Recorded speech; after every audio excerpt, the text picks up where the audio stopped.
ভাইপো, ভাইপো, আমার ছেলে বিদেশ থেকে চিঠি পাঠিয়েছে, একটু পড়ে শুনিয়ে দাও তো।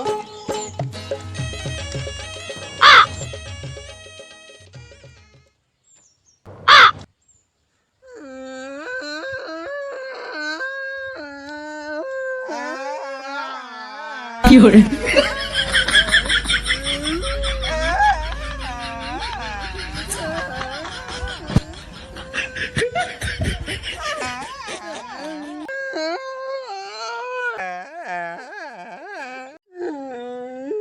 কাকা আমি কাঁদছি, তুমি কাঁদছো কেন গো? তো ভাইপো, তুই আমার ছেলে চিঠি পড়ে যদি তুই কাঁদতে পারিস তাহলে আমি কেন কাঁদবো না? কাকা আমি লেখাপড়া জানি না বলে কাঁদছি। কি hore ওরে বাচ্চা, লেখাপড়া জানে না, প্যান্ট শুট করে বসে আছে। আমি ভাবলাম কি নাকি আমার ছেলের হয়ে গেছে।